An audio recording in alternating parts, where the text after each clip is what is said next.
All right, let's get started. Welcome everybody to the discussion that we're going to have today about using the NRCS WHEG to evaluate and plan monarch butterfly habitat. Coming to us is Mace Vaughn. He serves as the director for Xerces Society's Pollinator and Ag Biodiversity Program, and since 2008, he's been a partner biologist and conservation entomologist to the NRCS West National Tech Support Center. Mace has over 25 years of experience working on insect and pollinator conservation issues across the US and abroad, where he's helped to improve federal and state policy to support pollinators, implement national conservation programs, and restore habitat, write guidelines, teach diverse audiences, and conduct research and monitoring to conserve biodiversity. So Mace is coming to us all the way from Canada today. He used to reside in Portland with our tech center folks, but I value his expertise, and I think we're in for a real treat again this week as we kind of expand on part one from last week and move into part two this week. So with that, Mace, I will actually, one more thing for housekeeping, just so everybody on the call is aware, I am recording this for future use. So just be cognizant of that. If anyone has questions, feel free to drop those in the chat. Mace and I will both be monitoring the chat, and we'll try to answer those as quickly as possible. And then lastly, there will be a quiz. For NRCS Oregon folks, this is going to be required to transition on to the field day that we're having in La Grande this summer. For Washington folks, I don't think Peter is on the call, but he reiterated that he wants his staff in Washington to also take the quiz. So stay tuned for that. I'll put the link to that in the chat at the end of the meeting. So with that, Mace, thank you for joining us again. You are welcome. Thanks, Christina. Yep, and as Christina noted, this is part two of our series here as sort of the lead up to our field trainings in Oregon and Washington. And the goals of these two webinars are to get you kind of grounded in the basic biology of the monarch butterfly, as we talked about last time, trying to understand its biology, natural history, conservation status, and how we work to conserve it. For this webinar today, we are going to, kind of dig into the weeds on the NRCS planning side of it and dig into the Monarch Wildlife Habitat Evaluation Guide, which as we go through it, you will see in it, the different habitat elements that we talked about last time. And so just as we just stepping back and thinking big picture, this is our tool to then evaluate habitat and begin the planning process. Now today, the way we're going to organize this particular webinar is I'm going to walk us through all the sort of specific elements and pieces of the WHEG. The idea is, after watching this, you kind of got your head around the overall structure, the big picture of it. And then when we meet in the field, that'll be your time to really take what we talk about today and really kind of totally have it sink in, into your brain. Like, we'll have hard copies, we'll be out collecting the data. Each of you will be responsible for filling out like the actual WHEG at least once, maybe twice even, all together in the field. We'll be doing that as small groups in the field with a number of instructors around providing assistance as we go. So that's going to be the first. Going over the WHEG is the first part of our webinar, and that should only take us, 20 minutes, half an hour. And then the second part, I want to spend some time thinking about and talking about kind of the habitat planning process. And my goal for that part of this webinar is to, again, kind of get the gears turning around doing habitat work on the ground, actually planning habitat or even helping in its implementation, restoration, management, etc. When we are together in the field, my hope is that by kind of planting these seeds and getting you thinking about these different goals and the different work we're trying to queue up, that we'll be able to have really productive discussion in the field about opportunities for habitat planning, habitat creation, management, et cetera, while we're out there in the field together and able to look at a very specific landscape. But with that in mind, I want to get a sense from you all about a couple of things. I want this is actually, especially since this is going to be a webinar that's, very much going through a form, as opposed to, looking at pictures of caterpillars and flowers and things like that. If you all could look, and everyone should have a hand raise button up there in the center of your top center of your screen, or at least that's where it is in mine. I would be curious to know, first of all, how many of you have used other NRCS WHEGs in the past? So if you could click and raise your hand to indicate that you've used a WHEG in the past, that would be super helpful. Because if a lot of you have not, we may even need to just take a moment just to talk about a little bit more time on what WHEGs are. So I'll give folks another couple minutes to find that hand raise button. Please do click on that just so I can get a sense of who's used a WHEG in the past. Okay, looks like a little more than half of you. All right, okay, that's helpful. That's super helpful. All right, I'm going to have you take your hands down, and I'm going to ask another question once everyone's got their hands down. How many of you, or I guess I should say, raise your hand if you have planned or helped to implement some sort of native plant habitat project on the ground. Could be a whole range of different things, right? This could be CREP, this could be, an Equip 420, this could be a hedgerow. But how many of you have worked on specifically, particularly like a native plant project on the ground? Either helping to contract it or helping to plant it out. All right, 7, 8, a number of you. Okay, that's good. That is great. I want you to just have those projects that you've worked on in the back of your mind as we're going through the webinar. When we get to the end, either through the chat or through discussion, I'm going to put you all on the spot just a little bit to talk a little bit about the types of projects you've done. So just that's a placeholder for later. Just know I'm going to come back and ask you about that before I sort of dig into some specific examples. So yeah, just put that in the back of your mind. I want to get a sense when we are in the field together, one thing that's going to be, I think, one thing that's been very valuable in the past is I do not know it all. I mean, I work across the entire country. And so whenever I go into the field with staff, often when I'm doing trainings, we're with groups of people, some of whom have been with the NRCS or done restoration work on the ground for 10 or 15, 20 years, others who are brand new. And so what Christina and I, with Corin and Sarah and others, when we're all together, what we're going to focus on doing when we talk and get into sort of the habitat planning side of it, I'm going to want us all to be sort of sharing experiences and talking about how we've done some of this contracting in the past to try to pull these pieces together. So that's a couple of things, just queuing us up. If folks are, come to this webinar and watch this recording, that's a heads up that in the lead up to our time in the field together, these are some things I'm going to want you thinking about as well, so that we can be sharing some of these different ideas and then, talk about how we do this work in Eastern Oregon or Southern Oregon or wherever it might be. All right, well, thank you for that. That was great. Appreciate it. And let's go ahead and dive in here. Let me see one thing real quick. Okay, so what we're going to walk through is obviously the Monarch Wildlife Habitat Evaluation Guide.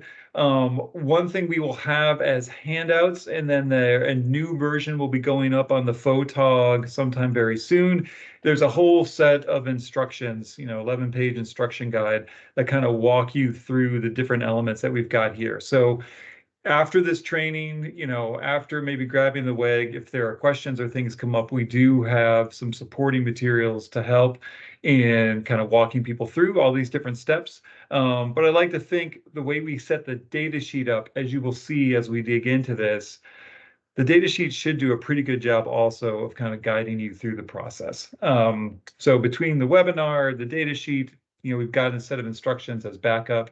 And for those, particularly for those of you who have not used some sort of a wildlife habitat evaluation guide in the past, the purposes of a WHEG are to, evaluate some sort of benchmark conditions for particular wildlife.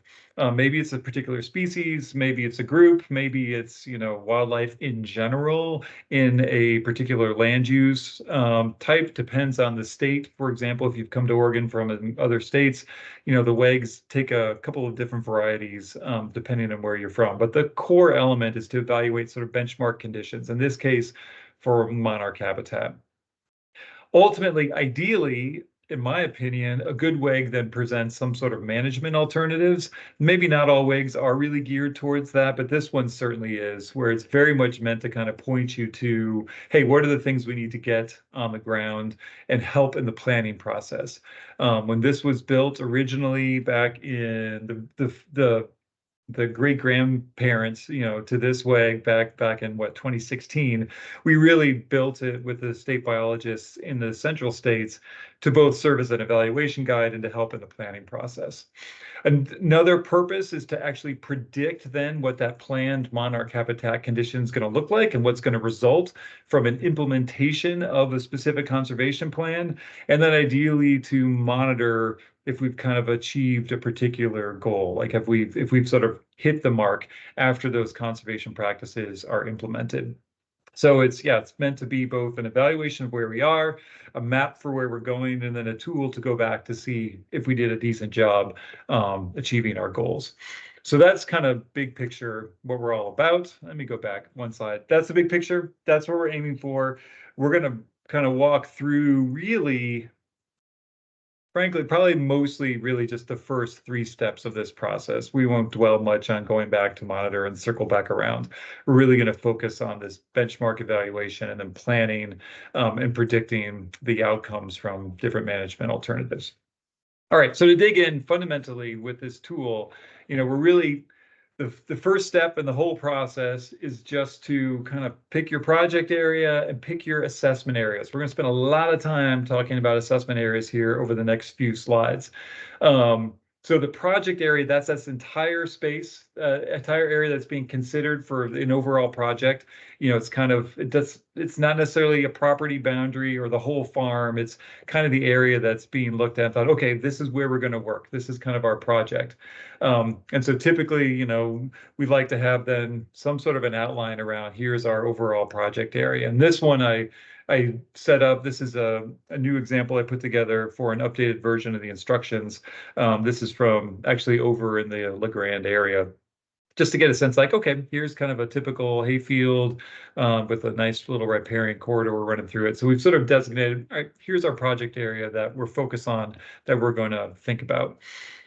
Then within that, and this is maybe one of the, I don't want to say trickier parts, but I will say there's a qualitative element to this, right? There's like using your best professional judgment element. As we built this WHEG, one of the things that was really important to me and others is to try to find that sweet spot where you all didn't have to be total experts on habitat evaluation, and to try to come up with a process that didn't take forever, that you could relatively efficiently go out and implement in the field, but was still meaningful. This is not a research project. I think if Christina and I asked you to go out there to, document the totality of the plant community, I feel like we've got like range cons and others whose job it is to kind of go and do some of that vegetation analysis. We really try to set this up in such a way that, a wide variety of conservation planners or partner planners or technical support staff could go out and do this work. So within that project area where a client may be considering potential habitat work, under the WHEG, we want to set up assessment areas. So if some of you have used some of Xerces pollinator WHEGs, for example, in the past, they're very much looking at kind of a big picture landscape. We're sort of looking at all the resources that are all around us. In the case of the Monarch WHEGs, we're really looking at specific sites. We're calling them assessment areas where somebody might implement a project. Because with monarchs, frankly, with pollinators as well, in fact, the pollinator WHEG for Oregon is set up similar to this Monarch WHEG. We're looking at a particular site where we're going to evaluate those conditions because we've seen through a number of studies, if we improve habitat, even at a relatively small location, that habitat tends to boost the potential, the overall carrying capacity of the landscape to support pollinating insects, to support butterflies, to support bees. We tend to see if we've got resources out there, like if we've got more forage resources or nesting or host plant resources in the landscape, so long as we're not, accidentally exposing it all to insecticides, we're increasing the overall carrying capacity for insects. And over time, we tend to see through these projects greater increase in abundance in that local area, as well as a greater increase in the diversity or the variety of different insects that might be there. So that's why we don't necessarily feel like we need to look at the whole landscape. We can look at these individual assessment areas. Now, these assessment areas are defined as being areas with consistent, and I should say relatively consistent based on your best judgment, vegetation cover, consistent veg cover, at sites that are being considered for possible habitat improvement for, in this case, the monarch butterfly. So a couple of valuable things to think about. The assessment areas, like if you look at this map here, we've got assessment area 1. Oh, and Christina, can you remind me again? You can see my pointer as I'm pointing on the map, can't you? Yes, I can. Excellent, thank you. So you see here, we've got A1, assessment area 1, A2, A3, A4. I've decided, just looking at this aerial image, that, as we look at these, that the overall, this would, you would want to double check this, you'd want to confirm this actually in the field. But, at least looking from this aerial image, I'm assuming that the veg cover in all of these A sections is more or less the same. It's in the same kind of place in the landscape, running along the river. Sure, some of it's got a few more shrubs in it than others. And there might be something different going on with this little patch here versus this, what looks like a little berm here. But I'm going under the assumption, and I would verify this in the field, that in general, these areas, these assessment areas, have relatively consistent cover, which would be different than from assessment areas B, where again, I feel like, okay, there's consistency in the cover between B1 and B2. So we're going to treat the Bs as an overarching assessment area. So it's important to note, they don't need to be contiguous. We do not need to evaluate A1, A2, A3, and A4. So again, we're trying to streamline the process for the field, but still come away with a decent understanding of what the cover looks like and what the composition is of that cover. So that's assessment areas. That's how we think about setting them up. And that's what we're trying to balance, that time in the field and how much, kind of the base knowledge everybody needs to bring to the table, and your capacity with trying to get something meaningful that will help us overall in the planning process. So let me just see one thing. Yeah. So before I go on, are there any questions about this? Because I feel like the assessment area issue it's one that can easily bring up questions as we go forward. So I'm just going to pause, give folks a chance if they want to either write something in the chat, or you could raise your hand too. Both would be fine. Okay.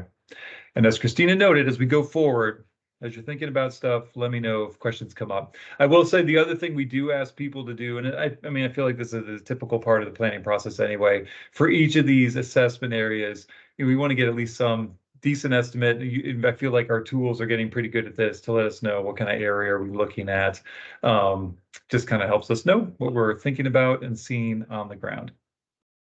Okay, then we're going to pick one of these assessment areas to work with. Oh, I take that back. The other element of this WHEG that frankly is different from a lot of the other ones that are out there, and there's varying opinions about this depending on what state you go to. But I'm a big fan of being able to do some sort of rapid screening. So, for example, I'm going to actually go back one slide. So the first page of the habitat evaluation guide. Oh, here, this is what I want to do.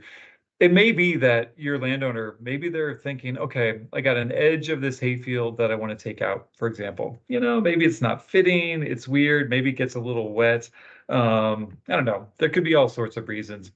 Maybe they want a bigger buffer between their crop and the stream because of some water quality issues, and they're thinking it'd be cool to do, have a bigger buffer and design it for pollinators, just as an example. So you may have a situation where you've got a landowner who's interested in taking some cropland, some intensively managed hay, some intensively managed pasture, maybe an area that's got invasive species that dominate, which, by the way, will have its own issues, which we should probably talk about. But the first page of the data sheet allows you to kind of rapidly screen these types of assessment areas, frankly, as poor. So why?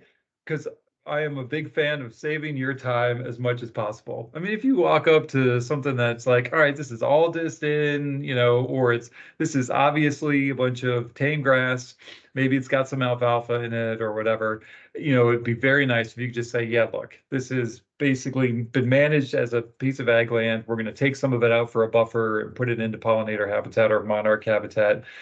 It'd be nice. You don't have to run a transect. You don't have to count nectar plants. You don't have to count milkweed stems. You can just say this is poor, and then we can move on to, well, what is arguably step 8, the final step of the whole process, and actually do some planning for quality habitat. So if you got a landowner that's willing to convert that, for the edge of that hayfield into some wonderful habitat, you don't need to collect data. We're just going to focus on developing a habitat plan. Yeah, and if a landowner is not interested in all of this, well, then it's all kind of moot, and you can just mark it as out, not an area to focus on, and we'll hone in on those places where landowners got some interest in doing habitat. So that's the rapid screening. The goal is to have the first page of this whole tool be something you can look at and say, cool, all right, we've just got poor habitat, and then we can move on to planning. So if the assessment area is one of the 4 habitats, if so, and they're willing to convert, I ended up with an extra slide in here. No need to collect data, just develop a plan. If the landowner is not willing, then move on, label this out. Oh, forgot to delete the slide, so that's okay. If, however, the assessment area is not one of these obviously poor habitats, then on the data sheet, we're going to click on this other herbaceous plant community. Our benchmark rating is going to be determined, and then we will move on to going through and actually doing a habitat evaluation. So when we think about evaluating these quote unquote other plant communities, they might have some elements already of good monarch habitat. And, this is one of those things where I do not want to create a situation, and I know Christina and a lot of state biologists feel the same, where like, oh, okay, we're going to just go in and we got some pretty nice habitat, but shoot, we're just going to disc it all in and replant it or blah, blah, blah. I want you all to be able to go through, see what elements are there, and then ideally, we're enhancing habitat. If we've got some good stuff already in the ground, we can document it and then improve upon it and come up with some strategies to do that.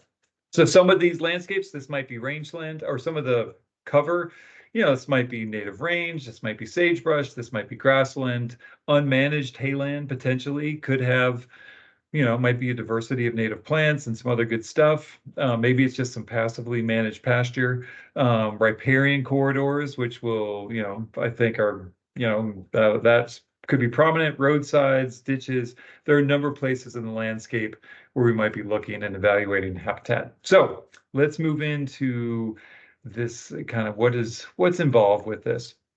So let's say we've got our assessment area and we're trying to work through the WHEG.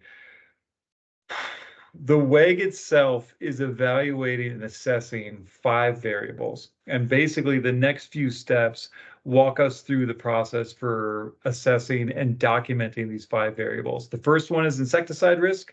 Then we'll talk about herbicide risk. Then we'll talk about quote unquote the elements of breeding habitat. So that's milkweed availability. And then we're going to look at two measures of nectar plant availability, both the diversity, the number of species of potential nectar plants that are in the assessment area, as well as getting a measure of their cover. So those are the 5 variables that I'm going to walk you through how the WHEG assesses those. So basically, we start off by assessing the insecticide risk, where we're going to decide on a benchmark score. And then if the landowner is willing to implement some management alternatives, we'll develop a planned score that hopefully is higher than the benchmark. Don't read this, but just know, like, I'm going to walk through each of these elements. This is what the sort of insecticide risk, and we've got this VIR. I'll show you the formulas at the end just for the heck of it. But the VIR is the insecticide risk variable in sort of the final formula that we use to calculate the overall score. But just I'll walk through kind of each of the different elements on this. And so this is just, actually, if we look up here, I'm going to walk through each of these lines. This first one, we're basically, the first one, you're going to be poor no matter what the quality of the habitat is. So if any portion of the assessment area is treated with insecticides, including some sort of insecticidal seed treatments in there, or more than 25% of the assessment areas within 100 feet of areas treated with insecticides, and there's nothing done, no effort, no thought towards, thinking about how do we prevent or mitigate insecticide risks from drift from, into the assessment area, then, basically we're saying, hey, you could, basically kind of quit your assessment and say, look, we've got, this is poor. We know this is poor habitat. We've got this insecticide risk variable. I'm going to highlight a lot this idea of an index score of 20 from table 3 in tech note 9. So this, and I'll have a picture of this tech note at the end just to sort of show you what it is. But out of curiosity, how many of you know what Tech Note 9 is? This is how to use NRCS programs and practices to reduce pesticide risk from pollinators. So just a show of hands, how many of you know this Tech Note is out there, much less, have had a training on it? One. We've got some work to do out there, eh? So this is actually good. Thanks, Jamie. Appreciate that. So TechNote 9 was put together to help, like 10 years ago now, was developed to help understand how you could use 595 and other conservation practices to reduce the potential risks of insecticide use, offsite, like on habitat, even within a crop, actually. And there is a table in it, table 3, which I will actually bring out. I will bring a copy of this out into the field in June so we can all look at this thing and talk about it a bit more.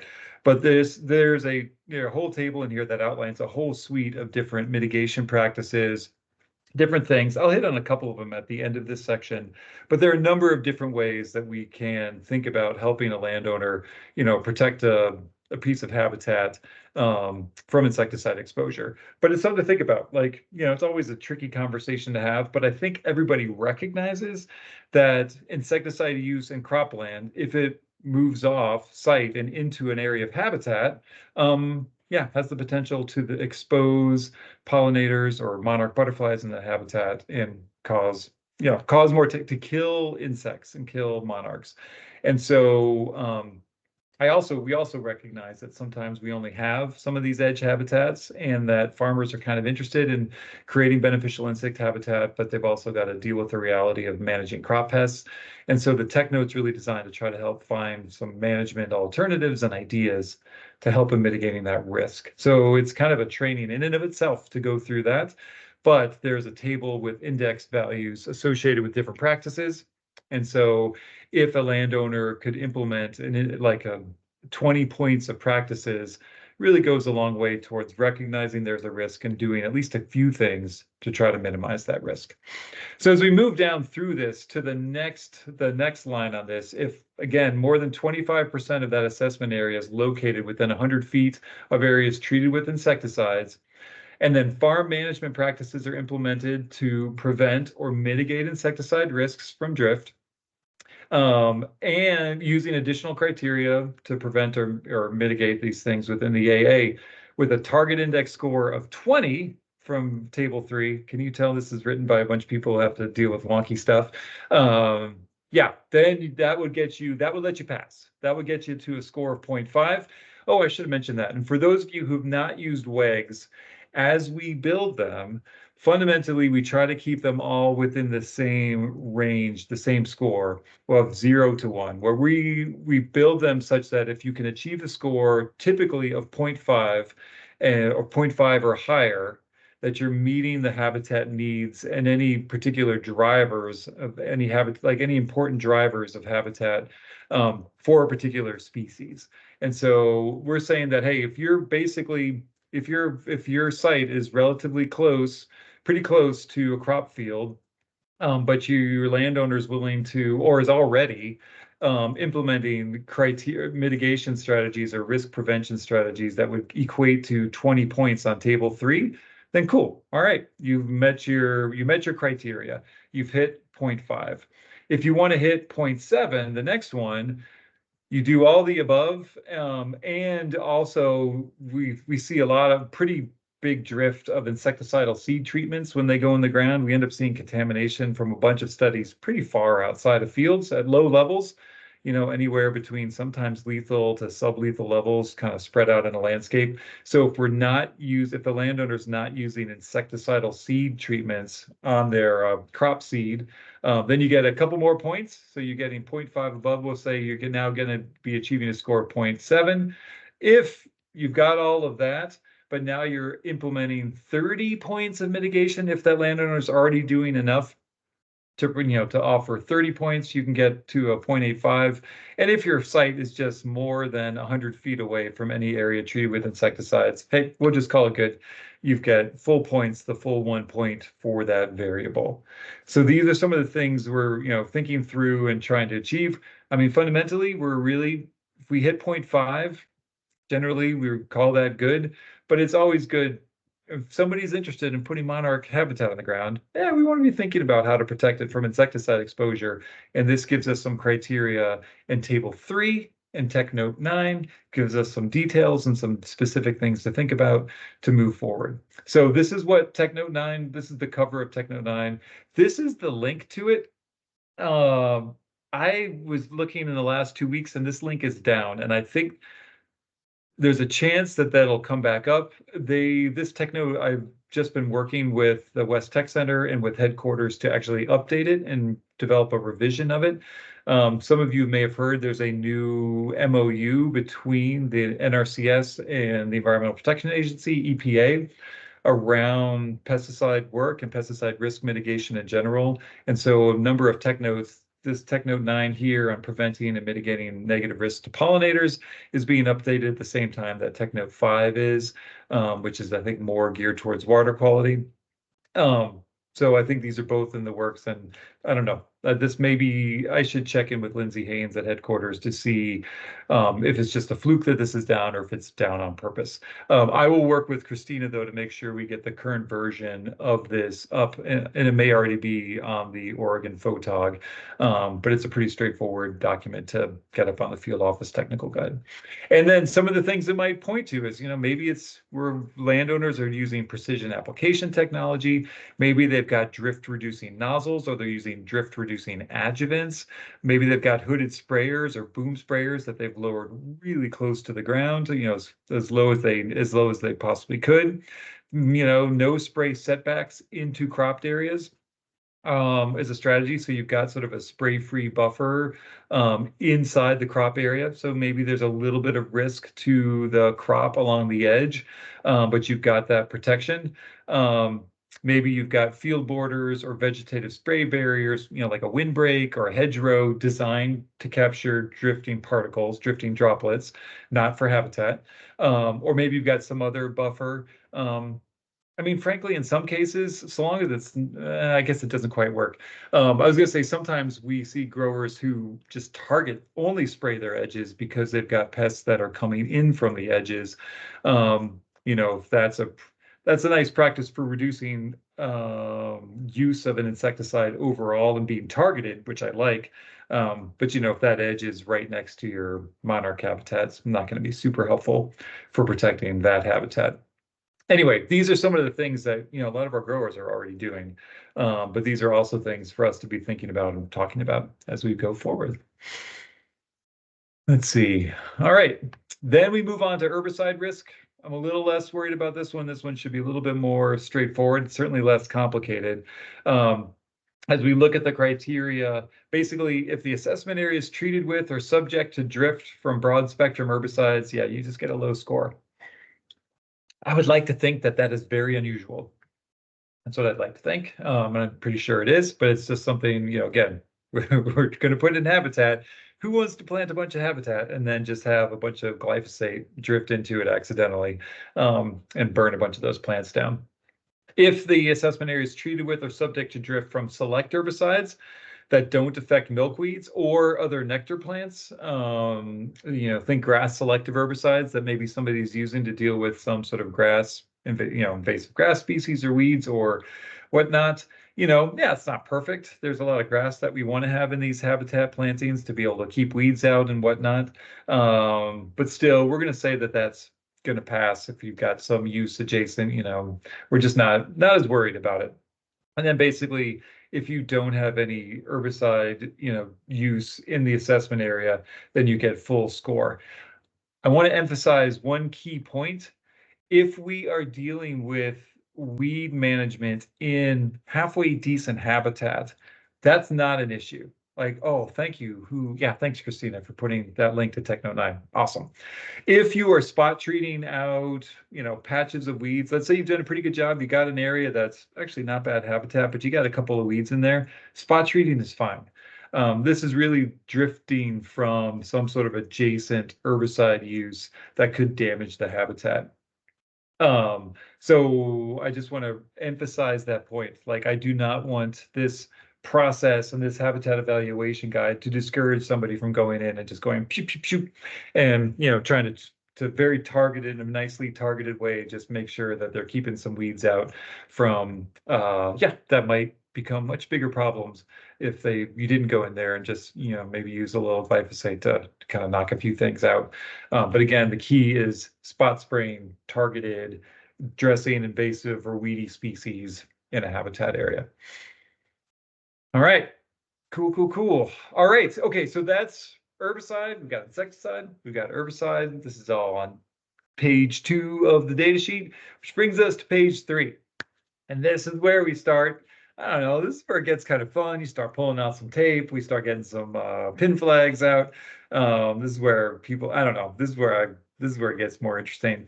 So this is where we're going to do a vegetative survey. And I'm going to kind of walk through this. This is language, this is copied directly out of the data sheet. So the guidance in here, we really wanted this to be something there, even if you just had the data sheet, you could kind of walk yourself through it. So we're going to locate, I'm going to go back real quick. Sorry, apologize for the screaming through these slides. We're going to locate transects, 3 transects throughout our assessment areas. If we were just assessing A4, if that was the only assessment area we had, and these are to scale, right? These are roughly 72 feet on this map. I'll come back to the distance, the length of the transect in a bit.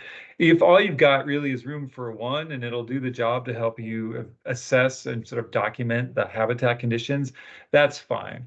But ideally, with slightly bigger sites, we're usually aiming to run 3 of these transects within the assessment areas to get a decent handle on what the vegetative cover looks like. Okay, so I wanted to show that image.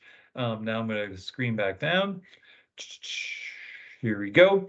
All right, so we're going to locate 3 transects within each assessment area. And as you noted from the slide I just showed, these might not be contiguous, as I mentioned. So you might have 1 and and then one a little walk over.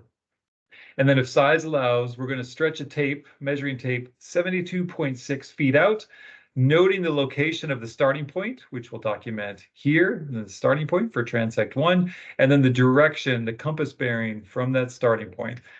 It's not going to be perfect. When we're in the field, we're going to all pull out GPS units. They may all be a little bit off, but we want to get close. We want to more or less know where we set that transect up and where it's running. And then we'll go through, as I walk through this, we're going to count milkweed stems, which I'm going to talk about here. And then we'll talk in a second about how we deal with assessing nectar plant abundance. Okay, so that's the big picture. And we're setting up these transects at 72.6 feet times 6 feet, because that gives us 1/100th of an acre.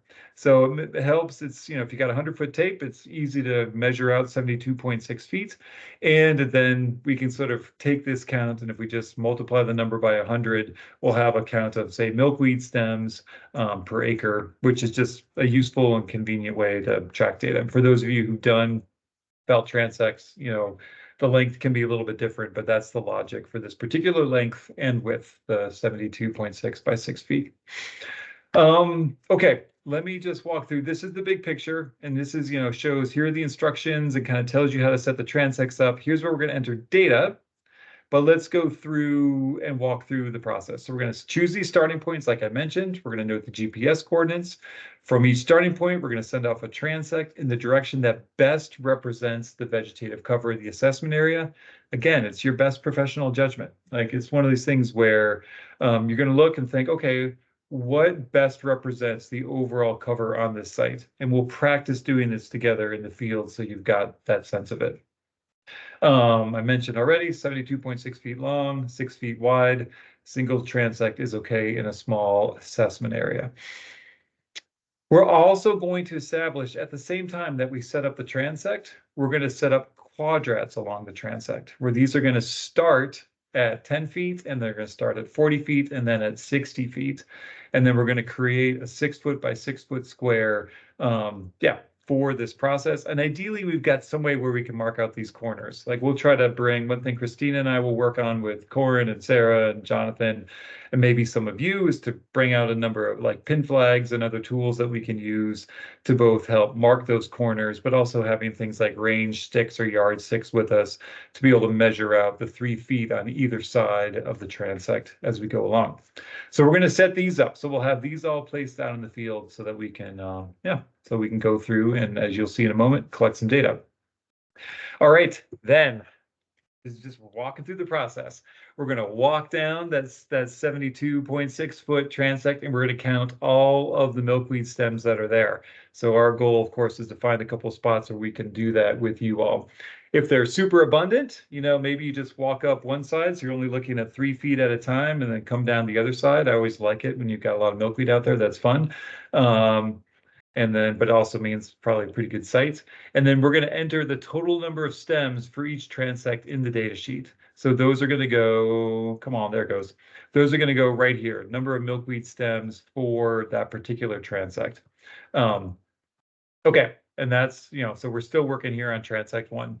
Now we'll go back to that. Within each of those quadrats, we're going to count the number of species, the richness, as they say, within each plot, milkweeds included, from genera on the WHEG Habitat Assessment Plant List. This is an appendix to the instructions. We've got a list of plant genera for which there are a number of species that have been documented, as we talked about on the first webinar, to have nectar value for monarchs in this case.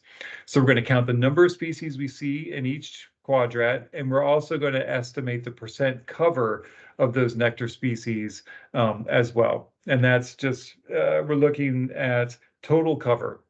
So if we've got some overlap, it's the kind of thing, if we had if these were chock-a-block full of only monarch nectar plants, you could have more than 100% cover, because maybe there's some overlap, and we're just trying to get a sense of kind of the cover of each species when we're out there. And again, let's not worry too much about that right now, because we'll practice doing that and talk more about it when we're together in the field as we try to work it out.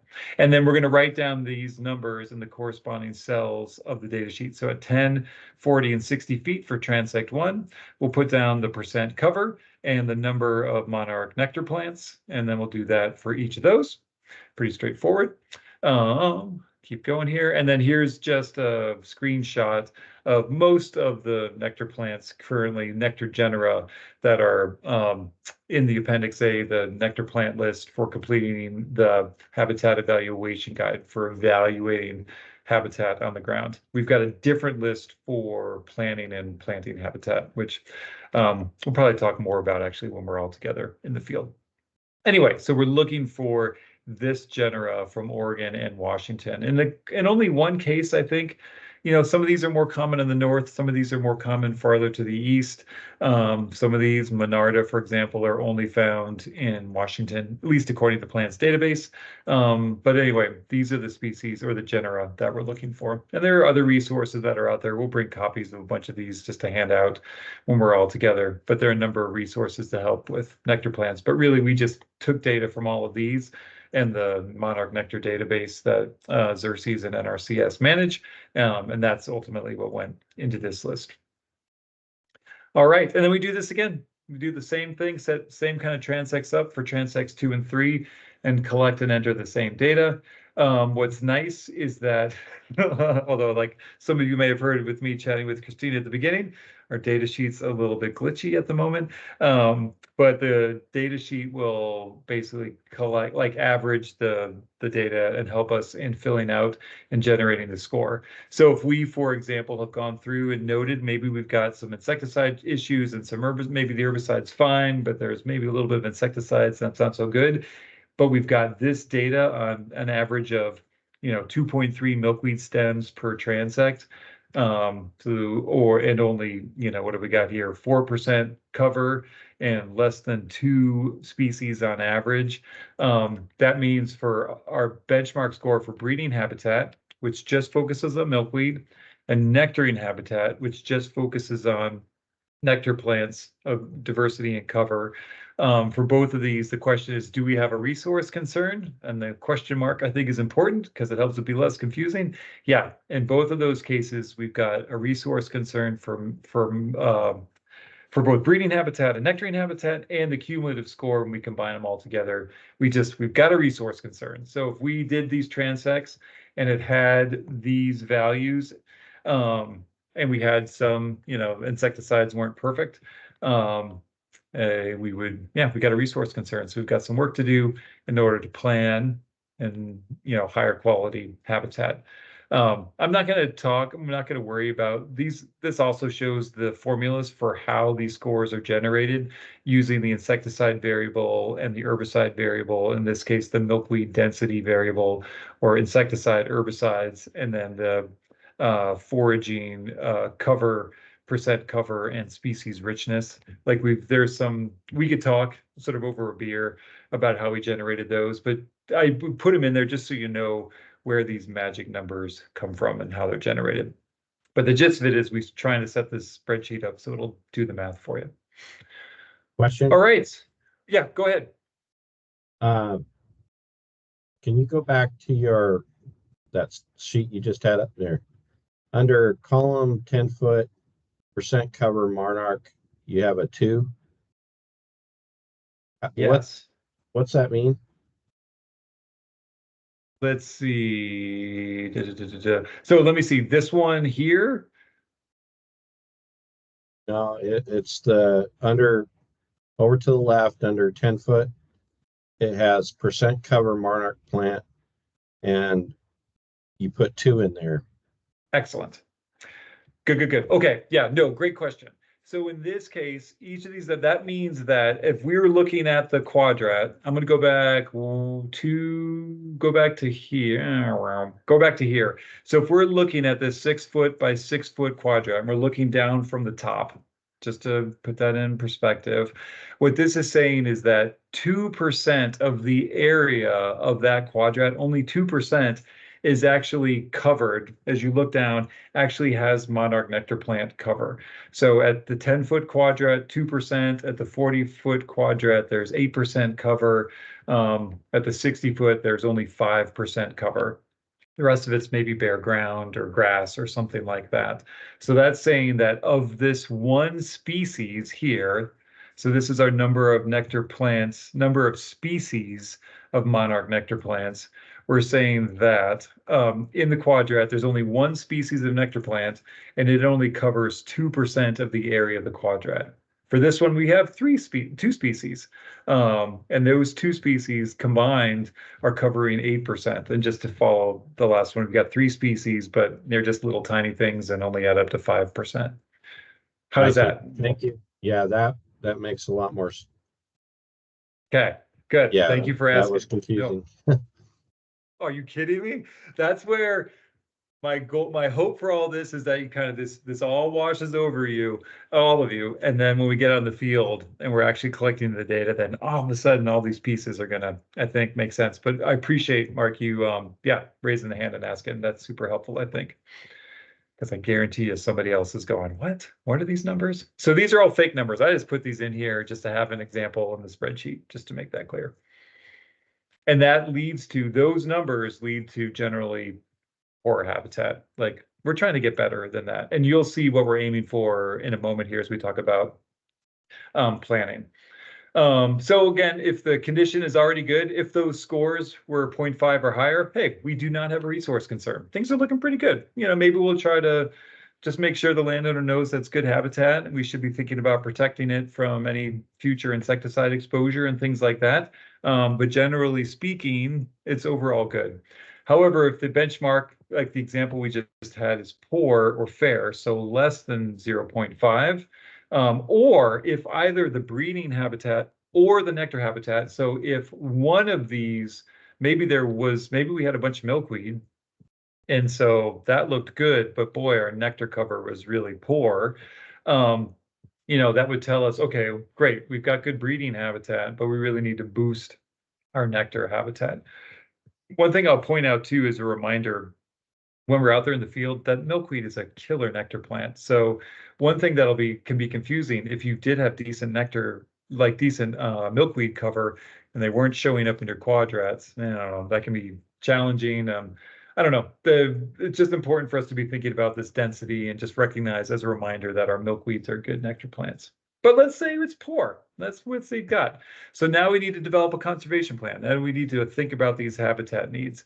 So as we need to go through, we need to see where were we with that insecticide risk score, that herbicide risk score, the milkweed abundance, the nectar plant, to bring that plant score above 0.5. And so I want to go through these just so you in advance can have a sense of, all right, well, what is it that we're aiming for? So these are buttons that we've got on the spreadsheet where, depending on the conditions on the site, our goal is not huge. We're really looking for, if we're happy if we've got 4 stems per average for transect, which might seem really low, but if we look across an acre, that's 400 stems per acre, which is a decent starting point for habitat. And if we recognize it, can get that started. Usually milkweed, as probably many of you know, if we get milkweed established, okay, it tends to expand a little bit. It tends to be pretty, it'll once it gets a foothold, it'll be there. But ideally, I like to aim for 1. I like to try to get it so we've got a good 2,000 stems per acre, on average. So some areas of high density that are out there to work towards. So anyway, this is what we're aiming for. We're really just aiming for 400 stems per acre. That's our goal, to be able to meet criteria. When it comes to nectar plant cover, we're really trying to get at that 4% cover, recognizing that this was built thinking about Eastern Oregon, Eastern Washington, where we can have a lot of dry places where sometimes this cover can be pretty sparse. Ideally, we'd probably dial this in for a variety of different ecosystems. But for right now, generally speaking, we're trying to get to at least 4% cover. But ideally, frankly, I want us aiming for getting, roughly 10% cover if that seems appropriate for the ecological site for where we are in terms of the cover of those monarch forage plants. And then, if we can get more than two, I mean, aiming for that 2 to 4 nectarine forb species, that'll get you, that'll get you meeting criteria. If we can get more than 4, awesome. That'll max this out. But we're looking to get at least 2, frankly, I mean, 2 to 4. We're looking to get at least 2 monarch nectarine species. I like to get at least 4 to be able to meet criteria. But if we can do more than that, so much the better. So that's what we're aiming for in the planning process, which we would then document by clicking on the right button here on the plan score. And then let's say we plan for 20 or more stems per transect, so 2,000 stems per acre and more than 10% cover of forage nectar plants, and having at least 4 species. That would take and we've addressed whatever our any pesticide issues, insecticide, herbicide issues we had above. That if we did all this based on whatever I entered for the insecticide and herbicide variables would get us, hey, plan score of 75 for milkweed habitat, for the breeding habitat, which is excellent, and there's no longer a resource concern. Or, at this, for whatever reason, whatever I set up in here, has us at a score of 0.67, which is good, call it good. And that gives us a no resource concern. And then the average score of the two, this just is averaging the two above, and our overall score is still totally solid. So this basically, the only reason really to go through this is to see the criteria that we're aiming for that kind of also guides these values, guide what gets translated into these formulas. I think those are the 2 reasons to see these numbers for the benchmark score. These, the benchmark score is translated into these different value that are then inserted into the formula. All right, and then don't worry about this. It's just a screenshot from the data sheet. It offers up some ideas, but this is where we all together will develop and talk about ideas for how to, develop a conservation plan to address habitat needs. But before we do that, and since I've been kind of talking away here for the last 50 minutes or so, going back to my initial questions, I'm curious to know what types of habitat projects have you all planned, in your work so far with NRCS, outside of NRCS? And I'm wondering if you could, in the chat, just write examples of the types of habitat projects you've already worked on. Like, some of you worked on hedgerows? Have you worked on riparian buffers? I'd love for you to go into the chat and just type out, it doesn't have to be lengthy or wordy, just what are some examples of different habitat work? Have you been working on sage-grouse initiative? And have you, done some sagebrush work? And maybe it's been juniper removal to try to release the native plant community, or maybe you're working on cheatgrass removal for the same goal. Yeah, just what are some different examples? All right, excellent. They're starting to come in. This is looking good. Right, sure. Conservation cover under CSP. Great example. That's, classic. And so if you've worked on examples of, pollinator habitat using, using 327, or the enhancement under CSP, that's a good example. Yeah, what other examples have you all worked on out there? And they can be generic. It can even just be buffer along a stream side. Or at least it looked like, yeah, what have you got? What else? What's out there?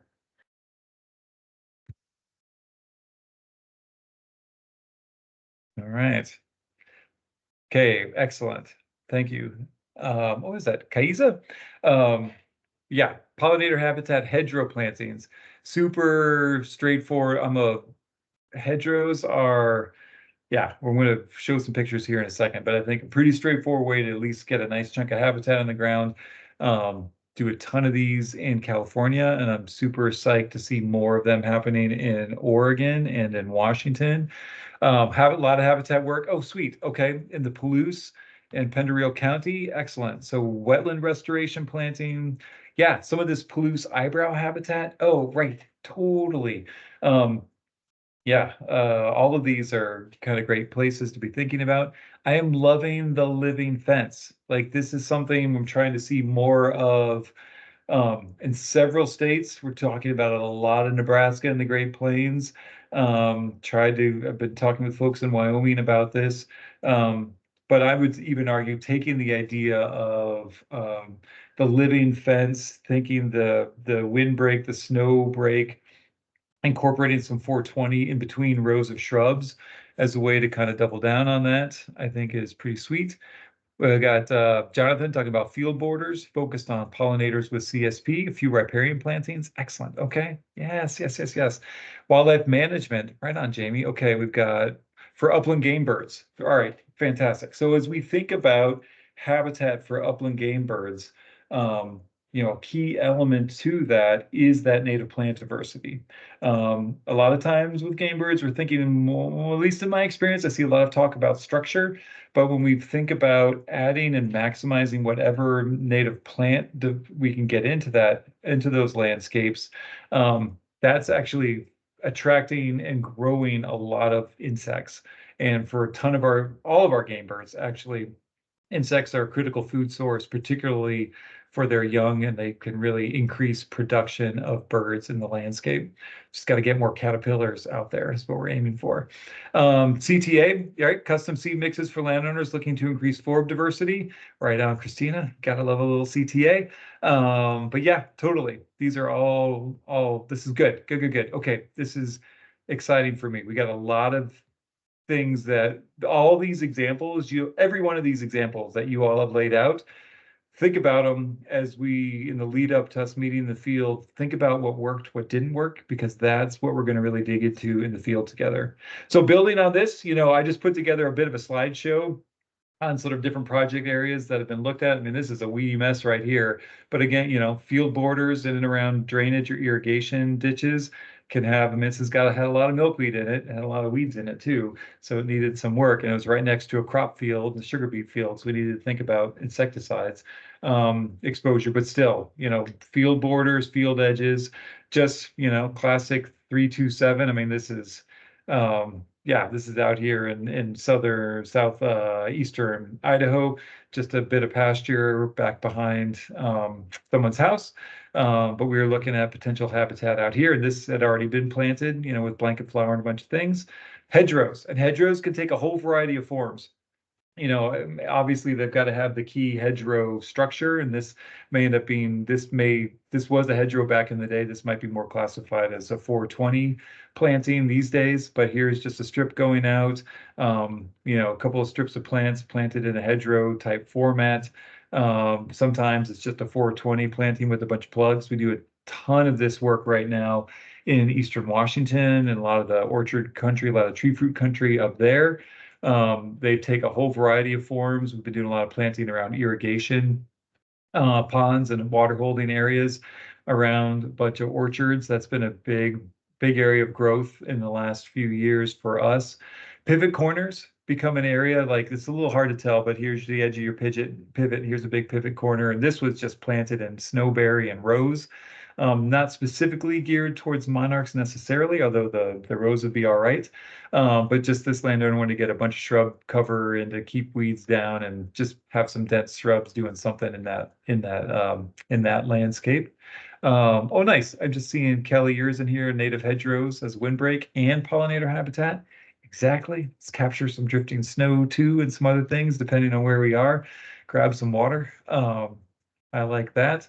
We've had wetland projects. This was a temporary, this is an area that was a temporary, would be, oh shoot. So it would be wet, certain times of the year, and it was full of milkweed. And this is the kind of site that'd be interesting to look at, like, oh, what kind of other nectar plants maybe could be incorporated into it, because that had a really nice milkweed cover. Jonathan, just pictures of, we might have a kind of a nice open prairie type landscape where maybe we got a lot of decent early season kind of pollinator nectar plants, but maybe we're missing some of that slightly later season monarch nectar plants. So we might have something that has some really good elements here with some lupin and some buckwheat, but maybe we need to get some of the monarch nectar plants in to kind of be plugged into this, or somehow figure out strategies to get them interseeded into it. Or maybe we've got some, forest openings where, again, we've got, in this case, a lot of lomatium, and that's great for pollinators and good early season stuff, but maybe we're missing some of these later season forbs, nectar plants that'd be important for monarchs, or, this landscape, missing milkweed, for example, where, hey, maybe the cover overall is pretty good, but just needs to have a few things added to it. In a lot of cases, we'll have pretty decent cover. And maybe, like, here's a site, it's got a lot of rabbit brush, and it had a bunch of currant and some other good things in it. Maybe there was even some euphemia tucked in here and some goldenrod, plenty of milkweed. Like, there was a lot that was going for the site. And so maybe we just want to think about management, and how do we increase, increase the milkweed density across a broader area, for example. For example, this was a site where we had this nice little dense stand of milkweed, but maybe that's a small part of a larger assessment area. So maybe our overall stem count's not getting up there, but without actually even doing necessarily any planting, maybe we could come through, do a little weed management, a little weed treatment, or maybe it just needs some disturbance incorporated into it. Maybe coming in with some prescribed grazing, maybe a little bit of mowing, frankly, maybe a burn, maybe some spot treatments of herbicides. There are a number of different things we could do that could help facilitate expanding the milkweed cover on a site, or even the nectar plants, depending. And this is where we rely a little bit. I would need to rely more on folks who are experts in, say, range management, or experts in a particular landscape. And if we're doing management, if we're managing vegetation, providing some sort of disturbance to improve the plant community, we don't have to follow these monarch management windows, but it's kind of useful to keep in mind when caterpillars or monarchs might be there, because if we can time the management to be during these windows. So if we're looking here at Eastern Oregon, Eastern Washington, we're looking at any sort of trying to get management to happen between the end of September and either I always find this, you're gonna laugh at me, since I find this hard to figure out. Oh yeah, this makes sense, right? We'd be looking at these two. So the green here is the green here, right? So maybe our window is anytime before May 15th is a pretty safe time to go out and do some disturbance, feel like you're not gonna negatively impact caterpillars that are there. A little further north, we're now looking at June 1st. Hey, any sort of management before June 1st, that could be good timing. Maybe we get in there, we do some disturbance to help improve the native plant community we're trying to encourage. And we can feel pretty confident there are not going to be monarchs around, either as adults or caterpillars. So that's a safer time. But the flip side is, because we're focusing on some targeted areas and the long-term goal is to improve habitat, like I said, this isn't, at this point at least, this isn't the be all and end all. It's just guidance to help think about when management could have the least impact. All right. And that's it. That's our show for today. That's what we got. And like I said, the goal was to kind of get us thinking about, get our heads around everything that's in this spreadsheet that we're going to be collecting data on, and get our gears turning around the planning discussions we'll have in the field. I don't know, and just answer some questions, but I was really excited to really appreciate you all putting in these different examples of projects that you've worked on. So with that, Christine, I'll hand it back to you. We'll take questions if we've got them, but I'm going to hand it over to you to kind of guide us out of here. Perfect. Yeah, and I don't see any questions in the chat, so feel free to either add them to the chat if you have them, or come off mute and just ask Mace directly. I dropped the quiz into the chat, so please take time to do that. I think there's 6 questions. It should be pretty quick. And And then also, we've had some issues with getting the MP4 recordings out to people outside of the agency. I am working on that with NRCS Oregon's public affairs specialist, and we're going to try to get the recordings loaded to the YouTube channel that we have, and I will distribute that link to people. In the meantime, I don't know if they expire out of this webinar's chat feed. If you need to take the first or watch the first video, feel free to try to like re-navigate this chat or reach out to me. I was able to peel it off of there, but I can't distribute it to people outside of the agency now. So except for using Box. So reach out. There are ways to get to you in the meantime, but just wanted to give you a heads up that it is creating some issues for folks. So yeah. Christina, if Yes, you sir. end up, like, if you don't end up, like, if you need another strategy, I can share Yep. it out via Google Drive to folks who are outside of the system. Like, I can just put Okay. I can put the MP4, I'm pretty sure I can just put the MP4 into our Google Drive and then share that link out.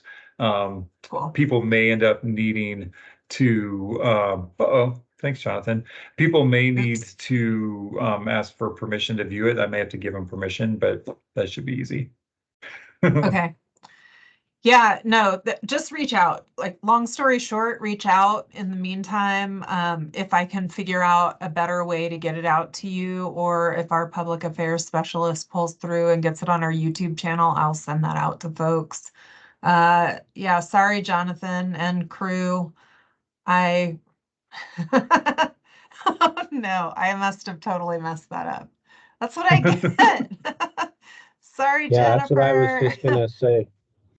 Yeah, fail on my part. So maybe we're down to what, like two questions now? So Which is the correct, I'll try. which is the correct answer, true or false? Yeah, right. None of the above. Then you don't have that as an answer.